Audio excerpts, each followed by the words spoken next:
बिल्कुल, जो भी बच्चे 700 से ऊपर मार्क्स लाते हैं, उनकी जो एमबीबीएस की पूरी जर्नी में जो भी फ़ी लगे, चाहे वो पढ़ाई की हो, कॉलेज फ़ी हो या फिर उसके रहने का खर्च हो या फिर उसके खाने का खर्च हो, वो सारे का हम लोग बायोम के साइड से उसको जाएगा। प्रोग्राम का मकसद यही है कि आने वाले कुछ डेज के बाद बोर्ड का एग्ज़ाम शुरू हो जाएगा और उसके कुछ दिन के बाद फिर नीट का एग्ज़ाम आ जाएगा। तो इन सब चीज़ों के बीच में एक ब्रेक उन्हें चाहिए, क्योंकि जो पढ़ाई चल रहा हम लोग का भी सिलेबस ख़त्म होने वाला है, बहुत सारे बैच में कुछ में ख़त्म भी हो गया, तो उन्हें एक दिन का ब्रेक तो चाहिए ही, कम से कम रिलैक्स होने के लिए। उसी ब्रेक को ये आज का प्रोग्राम में रखा गया है। बायोम में पढ़ने वाले सभी छात्रों के लिए आज इंस्टीट्यूट की तरफ से एक कल्चरल कार्यक्रम का आयोजन किया गया। बायोम फिएस्टा इसे नाम दिया गया है। हमारे साथ फ़िलहाल बायोम के डायरेक्टर पंकज जी हैं। सर, इस तरह का कल्चरल कार्यक्रम किसी कोचिंग इंस्टीट्यूट पहली बार करा रहा है, ऐसा क्यों लगा कि ये ज़रूरी है? देखिए, आए दिन हम लोग जो सुनते रहते हैं कि बच्चा कुछ गलत कदम उठा लिया, एक प्रेशर में था, पेरेंट्स का प्रेशर में था, तो इस तरह की चीज़ें अभी आ रही हैं, जिसे हम लोग ने सोचा कि अगर झारखंड में इस तरह का प्रोग्राम कभी नहीं हुआ है, तो हमने कोशिश किया कि इस तरह का एक प्रोग्राम हो जिसमें बच्चे को मोटिवेट किया जाए, बच्चों को गाइड किया जाए, बच्चों को कुछ इस तरह के इवेंट्स रखा जाए जहाँ पे वो उनका एक दिन का फ़न हो, मतलब एक फेस्टिवल्स के रूप में इसे हम लोग मनाया जाए बायोम का। और उसी चीज़ को यहाँ पे हम लोग बायोम फिनिस्टा के नाम से किए हैं। इसमें बच्चे को सम्मान भी किया गया, जो बच्चे अच्छा कर रहे हैं उन्हें सम्मानित किया गया, उनको एक बूस्ट दिया गया और बच्चों को प्रेरित किया गया कि आप भी अगर अच्छा करते हैं तो आपके लिए भी हम लोग सम्मानित करेंगे आपको बुला के यहाँ पे। और उनके लिए कुछ कार्यक्रम रखा गया, कुछ कल्चरल इवेंट्स रखा गया, कुछ स्नैक्स वगैरह का भी रखा गया। तो ओवरऑल मतलब एक फेस्ट के रूप में इसको हम लोग बायोम का मनाया जा रहा है। क्या इस कार्यक्रम का मेन मकसद है कि बच्चे थोड़ा स्ट्रेस फ्री हों, थोड़ा रिलैक्स्ड हों, क्योंकि आने वाले समय में उनकी परीक्षाएं भी आ रही हैं? बिल्कुल, इस प्रोग्राम का मकसद यही है कि आने वाले कुछ डेज के बाद बोर्ड का एग्ज़ाम शुरू हो जाएगा और उसके कुछ दिन के बाद फिर नीट का एग्ज़ाम आ जाएगा।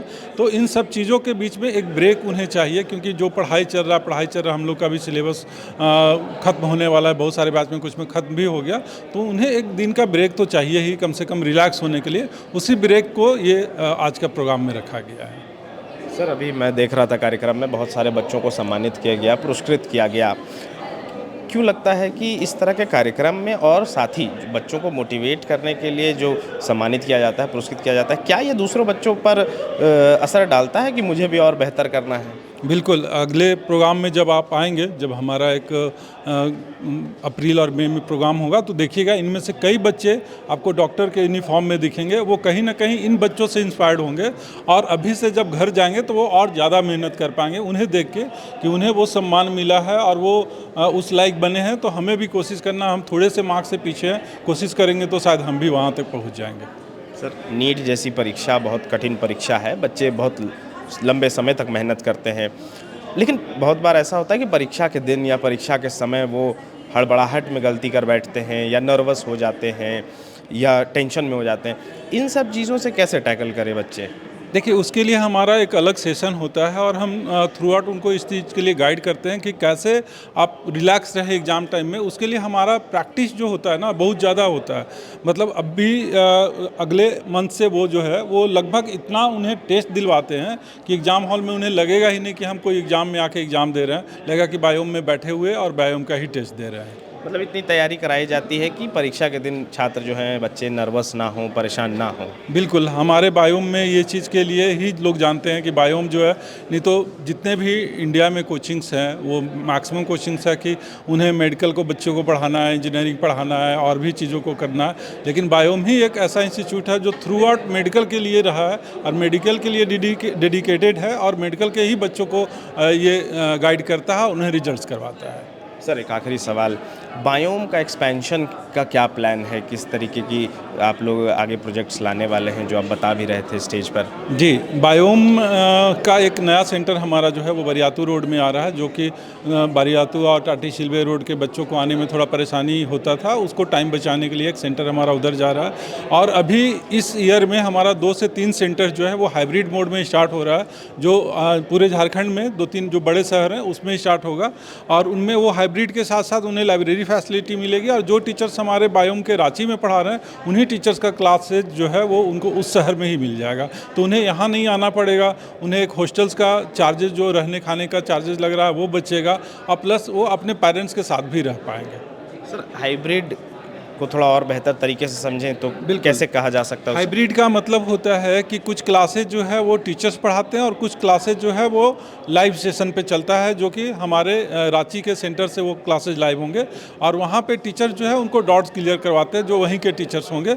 उसमें ये रहता है कि जो डॉट्स हुआ क्लासेज में, वो ऑनलाइन क्लासेज जो हुआ हाइब्रिड क्लासेज में, उन क्लासेज को वो ऑफलाइन सेशन में वो अपना डॉट क्लियर करेंगे और टेस्ट सारा जो है वो ऑफलाइन होता है, और साथ में एक लाइब्रेरी मिला रहता है जिसमें कि वो अपना फुल टाइम जो है वो लाइब्रेरी में बैठ कर सेल्फ स्टडी कर सकते हैं। सर, बहुत बार ऐसा होता है कि जो बच्चे आपके कोचिंग में पढ़ रहे हैं या किसी भी कोचिंग में पढ़ रहे हैं, लेकिन पढ़ने के बाद जब वो अपने हॉस्टल चले जाते हैं, जहाँ पर भी वो रह रहे हैं, पीजी में रह रहे हैं, उस तरह का वहाँ उनको इन्वायरमेंट नहीं मिल पाता है। क्या बायोम एक ऐसी सुविधा उपलब्ध करा रहा है छात्रों को, बच्चों को, जहाँ उन्हें कोचिंग का ही हॉस्टल मिले और वहाँ पर वातावरण वैसा हो? बिल्कुल, अभी हमारा एक जो बिल्डिंग आपको दिखा होगा संकल्प नाम से, जिसमें सिर्फ मेडिकल के बच्चे रहते हैं, हमारे बच्चे रहते हैं, उन्हें वो सारी फैसिलिटीज़ मिली हुई है वहाँ पे। आप अगर एसी रूम चाहते हैं एसी रूम मिलेगा, नॉन एसी रूम मिलेगा, हर एक रूम के साथ बालकोनी मिलेगा, हर एक रूम में पढ़ने का सीटिंग बना हुआ, हर एक फ्लोर पे लाइब्रेरी अलग से है। तो इस तरह का माहौल उसको बनाया गया है कि अगर बच्चे वो घर से बाहर भी निकलेंगे तो उन्हें लगा कि एकदम घर जैसा माहौल है, और खाने की सुविधा जो है उसी जगह पे उनको मिल जाती है। सारा कुछ, सारी तरीके की फैसिलिटीज़ बच्चों को मिल रही है ताकि वो मन लगाकर पढ़ाई कर सकें और परीक्षा में पास हो सकें। बिल्कुल, अगर आप देखेंगे तो हमारे यहाँ एसी रूम, एसी हॉस्टल्स हैं, उसकी जो चार्जेस है लगभग 8000 के आसपास होती है। अगर 8000 में आप कहीं भी रांची में खोज लिए, कोई आपको हॉस्टल से एसी रूम तो नहीं मिलेगा। तो इस तरह का फैसिलिटी बायोम दे रहा है, और वो अपने बच्चों के लिए दे रहा है ताकि वो अच्छा करे, डॉक्टर बने और यहाँ के गवर्नमेंट का नाम रोशन करे, झारखंड का नाम रोशन करे और देश का नाम रोशन करे। अच्छा, एक आखिरी सवाल सर, आप मंच से अभी आपने घोषणा किया कि जो भी बच्चे 700 से ऊपर लाएंगे उनकी MBBS की पूरी पढ़ाई की खर्च आप उठाएंगे?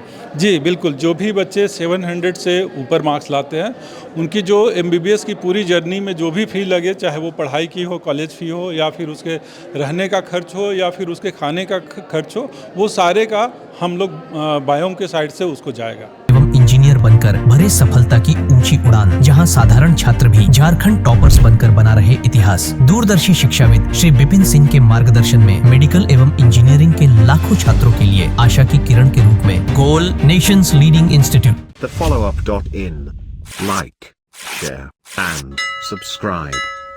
www.thefollowup.in